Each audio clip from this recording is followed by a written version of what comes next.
아니라 상징적인 표현이 아니라 원어에서 이게 뭐 함축적인 의미는 뭐 가죽을 벗긴다는 의미도 있고 심하게 이게 맞고 때린다 이런 그 의미가 있는 게 이게 지금 그 뭐 헬라어 원어 뭐 저도 잘 모르고 얘기해봤자 기억도 안 나니까 그 뜻만 제가 원어 잘 빼고 좀 말씀드리는 거예요.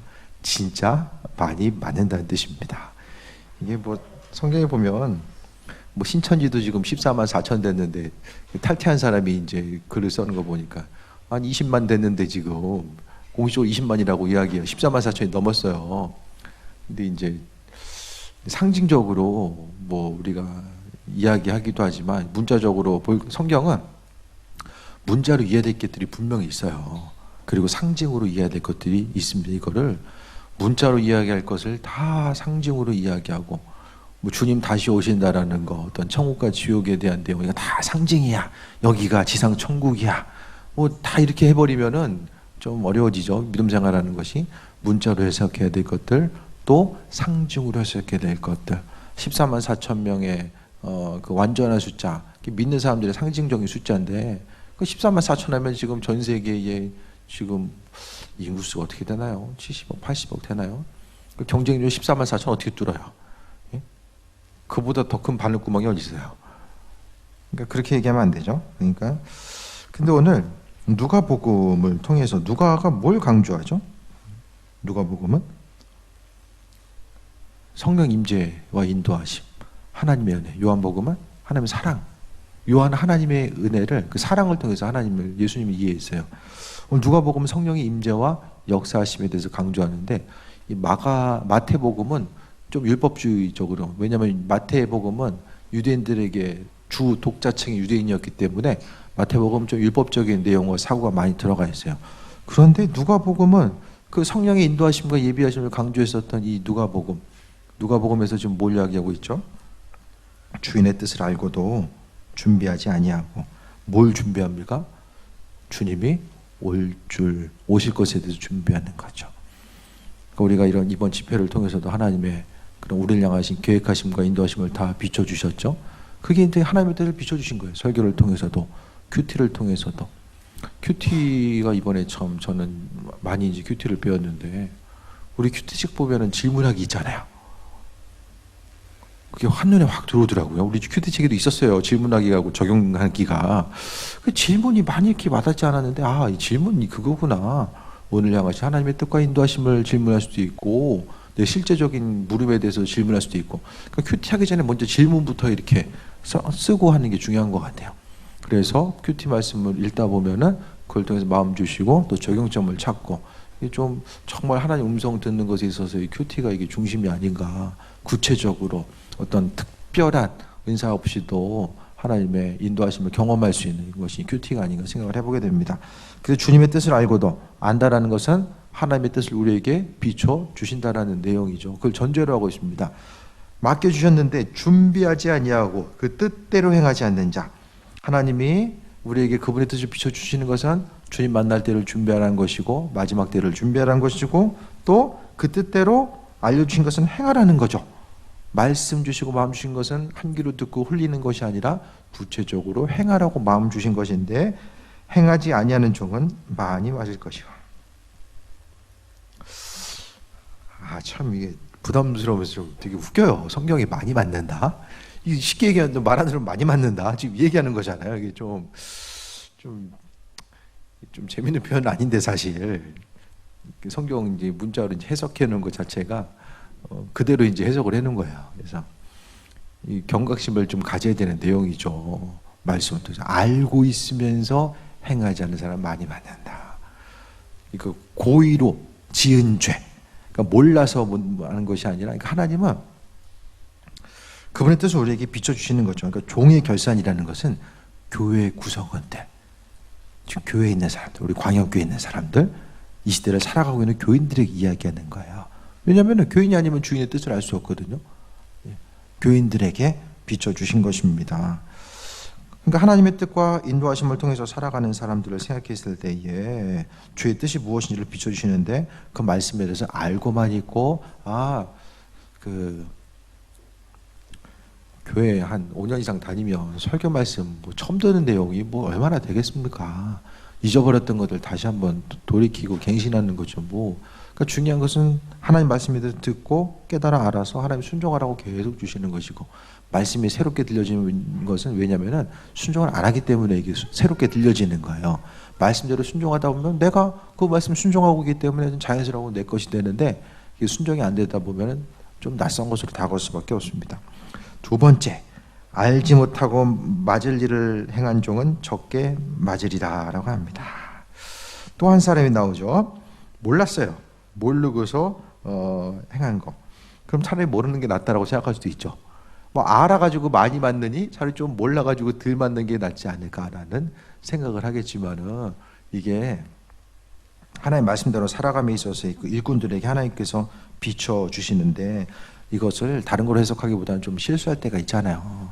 하나님 말씀에 대해서 그 순간에 우리가 정말 몰라서 못하는 순간, 이게 죄인지 아닌지 분별하지 못할 때도 분명하게 또 있게 됩니다. 그렇다고 해서 말씀에 대해서 멀리 떨어진 삶이 아니라 우리가 날마다 말씀과 가까운 삶을 살아야 되는데, 그래도 하나님께서 감사하게도 그래도 모르고 행했을 때, 성경에도 보면 구약에서 고의로 사람 죽인 것이 아니라 실수로 죽이면은 도피성을 통해서 구원해 주시는 그 은혜 또한 우리가 발견할 수 있게 되잖아요.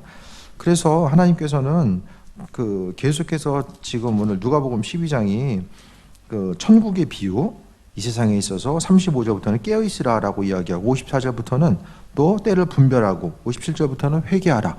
이게 지금 이 시대를 살아가고 있는 우리들에게 계속해서 말씀해 주고 있는 거죠. 하루하루 눈에 보이는 육적인 세계는 평온해 보이고 별일 없어 보이는 것 같아. 그런데 영적인 세계 또한 그렇게 평안하게 아무 일 없이 돌아가느냐, 그게 아니라는 거죠. 보여지는 거, 사람이 보이는 것만 바라보고 가다 보면은 내 주변에서 일어나는 이 영적인 세계가 어떻게 움직여지는지를 모르게 되죠. 그러니까 하루하루 사는 것 자체가 사람이 지금 낭떠러지 간신히 지금 가고 있는 거예요. 구불구불한 이 산을 향해서 올라가는 울타리가 없는 이런 철책, 방책이 없는 이런 그 낭떠러지를 걸어가고 있는 것과 마찬가지라니까요. 그 위급한 시기를 우리가 살아가고 있으면서 하나님 말씀에 순종해서 그분이 이끄심의 길 따라서 하나하나 움직이는 것 자체가 무엇보다 중요합니다. 그래서 우리에게 있어서 언젠가는 우리가 주님 앞에 온전히 설 때가 있잖아요. 오래 남았습니까? 그 시간이?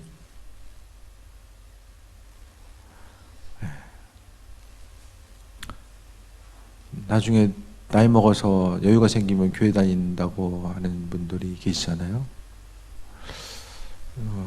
그래서 교회 다니는 한 분을 제가 보지 못했어요. 지금 안 다니면 못 다녀요. 그러니까 내일 하루의 삶이 내게 주어질 거라고 확신한 게 얼마나 교만한 생각이에요. 내일 하루가 우리에게 어떻게 주어질지 시간 앞에 항상 겸손해야 되는 거죠. 항상 믿는 자로서 우리 하나님의 은혜 가운데 나아가야 되고, 중요한 것은 오늘 47절부터 48절까지 48절 더 보면 물은 많이 받은 자에게는 많이 요구할 것이고 많이 맡은 자에게는 많이 달라 할 것이다. 많이 받은 자, 많이 맡은 자, 우리가 가지고 있는 거 다 누가 준 거예요? 받은 게 마음에 안 드세요? 별거 없어요? 뒤져도? 성경은 있는 거 가지고 그냥 열심히 해가지고 뭘 하라고 이야기하지 않고, 오늘 성경 가운데서는 많이 받은 자, 많이 맡은 자, 하나님이 줬다는 거예요. 전부 다. 내 시간과 열정과 물질 다 주님이 주셨다는 거예요. 그래서 많이 가지고 있는 사람은 그것에 합당하게 하나님이 요구하신다라고 분명하게 또 말씀하고 있습니다. 그 인도하심 받아 나아가는 우리의 삶은 하나님께 주셨기 때문에 살아가는 거죠. 올 한 해의 삶의 여정 가운데서도 주님의 일을 또 감당하고자 있을 때도 마찬가지죠. 크고 작은 일들 다 주님께서 맡겨주셨죠. 그 맡겨주신 일들에 대해서 하나님께서 도로 또 찾으실 때가 있다라는 거죠. 그 일들에 대해서 잘 감당했는지 안 했는지. 그러니까 우리가 하나님 일을 생각할 때마다 창조주 하나님이 종된 우리들에게 그분의 일을 그래도 좀 믿을만하다고 생각하셔서 우리에게 맡겨주신 거, 그것이 다 하나님의 은혜인 거죠. 다른 사람 많은데 그 가운데서 나를 빌려주신 거, 저 사람도 있고 저 사람도 있는데 왜 나한테 그랬지? 그 천국 가도 그 얘기 나올까요? 천국 가서 내가 좀 피해갔어야 되는데 이 얘기 나올 거야. 하나님 앞에 정말 현실적인 이 삶의 모습, 주님이랑 같이 상급 앞에 섰을 때에 그때 가서 내가 좀 교회에 맡았던 거 요거 조금 피해갔으면 좀 내가 내 인생이 조금 더 편안했을 텐데 그 생각할까요? 하나라도 더 못한 게 한이 될까요? 어떨 것 같으세요? 전도도 마찬가지죠. 지금도 힘들고 어려워도 죽는 그 순간 주님 앞에 갔을 때에 물론 전도가 주님 맡겨주신 사명이기 때문에 좀 하나로 함축해서 말씀드리는 거예요. 삶의 순간순간마다 주님 앞에 가는 그 순간에 이거 더 모아가지고 자식들한테 더 물려줬어야 되는데 정말 안타깝다. 그럴 사람 몇 명이나 되겠습니까? 하나님과의 관계성, 맡은 바 사명을 얼마나 감당하느냐. 그거 아닐까요? 몸을 움직일 수 있고 또 하나님께서 건강 허락하셨을 때에 맡은 바 사명을 감당하는 것. 강대상이 물을 하나 떠나는 것도 이제 구자중 권사님이 다 이제 하시기로 하셨어요. 다른 사람들 아무도 하지 마세요. 우리 구권사님이 이제 열심을 다해서 이제 강대상에 물은 이게 얼마나 중요한 거예요. 예배를 위해서 준비하고 나아가는 거. 물 한 잔을 올리지만은 그냥 물이 아니죠. 예배에 참여하고 예배 준비를 위해 고개 드시면 돼요. 그래서 열심히 이제 행하시는 거 이제 얼마 전에 맡으셨어요. 그러니까 그 일들 생각했을 때에 크고 작은 일도 주님 보시기에 합한 자로서 나아가는 거. 교회에서도 헌신할 게 많이 있잖아요.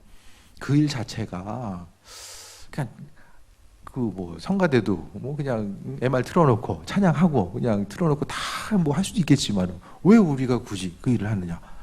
주님과 교제하고 우리의 삶을 통해서 내 몸과 마음을 통해서 하나님을 기쁘시게 드리고 헌신하고 내 작은 수고를 통해서 하나님 나라가 확장돼 나가는 이런 과정들 자체를 경험하는 거죠.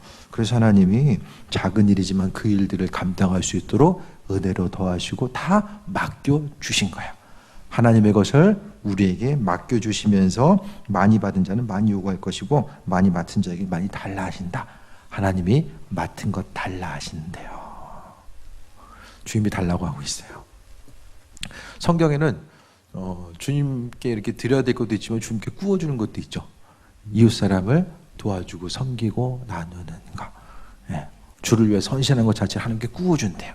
옆 사람 도와줬는데 하나님이 이제 빚쟁이 돼가지고 그 빚 내가 갚아줄게. 하나님 갚아주는 사람이 있고 또 하나님께 우리가 주를 위해서 우리가 무엇인가를 할 수 있는 것. 그러니까 철저하게 이것은 종의 결산을 통해 보게 되면 하나님은 사람과 함께하기 원하신다. 맨날 죄 짓는 거 보면은 좋아하는 그 야구팀도 응원하다 보면은 맨날 그러면 채널 딴 데 봐야지 그럴 수 있잖아요. 좋아하던 드라마가 산으로 가. 이해가 안 돼. 그럼 딴 데 보고 별로 보고 싶지 않잖아요. 근데 하나님은 이 세상을 그분이 창조하셨기 때문에 끝까지 책임지시고 함께 하시고자 우리와 함께 하길 원하시는 거예요. 결산할 때 우리가 교회 가운데서는 이제 11월이 이제 마지막이잖아요. 한 달을 또 결산해야 될 때가 오고 이게 한 달 이게 1년 1년이 결산할 때가 잘 모아져서 이제 주님 앞에 가야 되는 그 순간이 오는 거예요. 그래서 하나님 앞에 합한 자로서 우리가 주의를 감당할 수 있는 힘과 능력이 어디서 옵니까? 없어요. 하나님께서 그 일들을 감당할 수 있는 능력 주셔야지만이 가능합니다. 그렇기 때문에 내가 맡겨진 일이 있을 때 이거 할 수 있을까 없을까? 그거가 정말 힘든 거죠. 어려움이 있는 거죠. 저는 앞에 나와가지고 성향이 앞에 서가지고 얘기할 만한 전 성향이 정말 아니에요. 앞에 나와서 얘기하는 거 정말 안 줘요. 그냥 어디 사람들 모여있을 때도 이게 말을 많이 하는 성향도 아니고 목회하다 보니까 말 안 할 수 없잖아요. 전 부흥회 때 강사 소개하고 이게 제일 힘들어요, 사실. 그 인사하고 이 분위기를 다 이렇게 해가지고 이렇게 시작하고 마무리하기 되게 힘들더라고요. 십몇 년 해도 쉽지 않아요. 가지고 있는 성향이 조금 어색하게 느낄 수도 있어요. 이제 가끔 보면. 근데 성향이 좀 그게 아닌 거예요. 말씀 전하는 것도 마찬가지고요. 그래도 생수교에 있을 때 잘 또 훈련 받은 게 또 미천이 돼서 하나님 은혜 가운데 여기까지 왔지만 그래도 이렇게 성향이 잘 맞지 않아요. 어떤 일들을 리드해서 옆에서 좀 돕는 역할은 하지만 앞으로 계획을 짜서 만들어서 나가는 것도 별로 이렇게 성향과는 잘 맞지 않습니다. 근데 또 그래도 우리가 문 안 닫고 여기까지 20년 왔잖아요. 다 하나님의 은혜다. 이 목회자 정신 못 차리고 있으면 이게 올 수 있겠습니까? 교회가? 다 평신도도 다 마찬가지죠. 다 하나님의 은혜로 여기까지 온 거죠. 잘했든 잘못했든 간에 하나님께서 맡겨주신 게 있으니까 그래도 맡겨주신 게 얼마나 많아요. 주님이 너무나도 감사한 거예요. 지금까지 오면서 야 저거 인생에 그래도 큰 위기 없이 그래도 하나님의 은혜 가운데 불러주시고 함께 하셔서 여기까지 올 수 있도록 인도하신 것, 그것은 또 하나님이 맡겨주셨으면 이게 차짓기도 있다라고 하나님 주시는 거죠. 순간순간 주님의 도우심을 통해서 나아갔을 때에 여러분 하나님 맡겨주신 게 얼마나 많이 있어요. 가진 거 없으세요? 내가 제일 불쌍합니까 세상에서? 그거 되게 위험한 거예요. 사단이 지금 사로잡고 있는 거예요. 내 인생이 제일 불쌍하다. 사단이 심어주는 생각이 있거든요. 저 사람은 저런데 나는 이것도 없고 저것도 없고 그렇기 때문에 나는 좀 안타까운 존재야. 성경에 그런 내용 전혀 없거든요. 하나님 여러분에게 뭐 있으면 있는 대로 없으면 없는 대로 그 가운데서 다 은혜로 주신 것들이 분명히 있어요. 그거를 생각하면서 나아가는 거죠. 그러니까 많이 주셨으면은 다 하나님께서 받을 요구하실 것이 있구나. 없으면은 그래도 없는 대로 하나님께서 또 요구하시는 분량들이 있구나. 그것에 대해서 믿음으로 또 반응하고 또 움직이는 거죠. 하나님의 사랑 가운데 우리가 새해 먹고 나아가는 거. 우리가 할만해서 하는 게 뭐가 있겠습니까? 할만해서. 이건 할만하다. 저도 2017년도에 학교 들어갈 때 이거 뭐 신학 공부는 정말 10년 넘어서 이제 하는데 참 어려웠었는데 아까 정권이 얘기하면서도 너 군대 갔다 와서 이제 책 보려고 하면 앞에 세 줄 읽으면 뒤에 세 줄 잊어버린다. 이제 읽으면 뒤에 거 세 줄 잊어버리고 책이 눈에 들어오질 않아요. 그와 같은 상황인데. 근데 이제 이번 학기 논문 대상자가 9명 있었는데 지금 거의 이제 6명은 탈락됐고 지금 이제 3명, 아주 많아야 4명, 없으면 한두 명. 지금 되게 좀 그런 그 틈바구니 속에 이제 좀 있는 거죠. 참 지난 1년을 생각했을 때 이게 잠깐 딴소리지만은 어쨌든 교회에서 이제 한 분은 이번에 제발 좀 끝내시라고 이제 목회 좀 이제 지장이 있는 거죠. 논문 때문에. 그러니까 교회에서 한 분은 교회에서 압박이 들어와서 이번에 꼭 끝내야 된다고 이제 그게 영향이 계속 갈 수밖에 없으니까. 그래도 또 감사하게도 이제 저는 좀 교회 좀 이렇게 좀 최대한 표 안 내고 해야 되겠다. 그래서 좀 정말 주님의 은혜로 신방 있는 거 없는 거 다 챙기고 이번 달도 이제 막판이라서 조금 열심히 뛰어가야 되는데 가다 그냥 이제 마지막까지 이제 왔으니까 또 신방 하는 것도 하자. 11월 달에 또 신방도 있어요. 그러니까 다 이게 할 만해서 한 게 뭐가 있습니까? 지난 1년을 돌아봤을 때 내 인생 이거 어떻게 왔지? 정말 이게 뒤를 돌아보면은 어떻게 하는지 모르겠는 거예요. 그 와중에서 우리가 뭐 교회 스케줄 가운데서 안 한 거 없잖아요. 다 할 거 하면서 여기까지 왔잖아요. 그래서 할 거 하면서 그래도 또 논문도 쓸 수 있게 해주시고 다 이게 하나님 은혜다. 그런 생각을 다시 한번 좀 해보게 됩니다. 오늘 한 해를 우리가 생각하면서 주님께서 인도하시고 함께 하시는데 찾을 때가 있다라는 거. 그런데 반대로 주님의 뜻을 알고도 행하지 아니하고 또 모르고 행하지 아니하면 그에 따라서 또 주님께서 또 요구하신 것이 분명하게 있다라는 거. 인생을 살아감에 있어서 주님께서 사명 맡겨주신 것들 자체가 감사함이 되고 이 사명 때문에 이 기대함이 생기는 거죠. 왜냐하면은 우리가 맡은 사명은 하나님 주실 축복이기 때문에, 축복이기 때문에 그런 거예요. 그래서 주님 말씀하신 이 사명 때문에 이거 감당하지 못해가지고 47절 말씀처럼 이거 많이 맞는 거 아니야? 이 두려움으로 살아가는 거. 이 한 달란트 받은 종은 땅에다 달란트 묻어놓고 나서 좀 두려운 마음이 있을 거예요. 주님 온다라고 했을 때. 근데 2달란트, 5달란트 받은 자, 받은 자. 중요한 것은 여기서 개인의 능력치를 이야기하는 것이 아니라 하나님의 맡겨주신 사명 앞에 우리의 자세를 또 이야기하지 않을까. 성경은 양의 개념으로 이야기하지 않아요. 항상 마음의 중심의 개념으로서 우리에게 말씀해 주고 있습니다. 올 한 해를 이제 한 달 남은 것들 잘 또 돌아보시고 또 내년 한 해를 또 돌아봄에 있어서 또 하나님이 내게 또 헌신하길 원하시는 분야가 뭐가 있을까. 또 주님 이 교회 공동체 가운데서 내게 어떤 사명 또 감당하길 원하실까, 그런 것들에 대해서도 그냥 때가 돼서 그냥 이것 좀 하세요 해서 그게 아니라 좀 다들 좀 하나님께 질문해 보고 큐티한 동안 좀 물어보세요. 주님, 교회 안에서 내 자리가 어디이고 또 하나님 맡겨주신 사명 자체가 무엇입니까? 이것에 대해 묻다 보면 또 한 달 동안 계속 그걸 좀 중심으로 한번 물어보세요. 그럼 하나님이 우리가 있어야 될 것들을 아시고 사명 감당해야 되기 때문에 채워주시는 거예요. 그래서 재물의 복에 대해서 넘치게 부어달라고 우리가 기도하지만 나중에는 흘려보내기 위해서 구하는 거잖아요. 우리는 하나님을 생각하고, 이번에 또 아이들 또 기도하면서 하나님께서 그래도 세계를 또 다니면서 복음 전할 수 있는 그런 우리 교회가 또 복음 전하는 교회니까 그것에 대한 비전을 또 아이들에게도 많이 주시는 것 같아요. 그래서 우리가 좀 교회가 더 부흥해야 되는 이유 자체가 그런 나중을 또 생각하더라도 우리 다음 세대들이 또 복음 전파하는 데에 또 재정적으로 필요하고 기도가 필요하잖아요.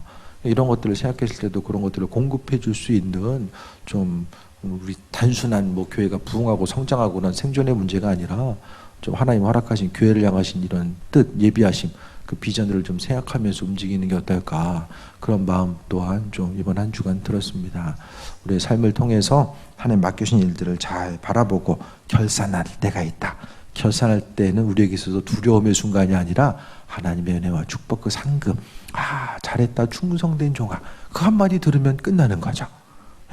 더 이상 구구절절 이야기할 것도 없어요. 하나님도 그냥 우리에게 그냥 잘했다, 충성된 종아, 말씀 그대로 그거 한마디 하면 하나님 우리의 노고를 다 기억하시고 인도하시고, 내가 말씀 때문에 눈물을 흘리고 말씀 때문에 주의 인도하심 받아 살아가려고 발버둥 쳤던 그 순간, 내 성격과 기질이 아니라 주님 의지하려고 했던 그 순간을 하나님 기억하시고 인도해 주실 줄 믿습니다. 삶의 순간순간마다 더 주님 바라보시고 또 승리하는 귀한 삶 되시길 축원드립니다. 잠깐 광고 빠진 게 있어서요. 단일 기도에 또 열심히 참여해 주시고, 다음 주에 대청소를 좀 하도록 하겠습니다. 기온이 급격히 내려가서 좀 다음 주에는 끝나고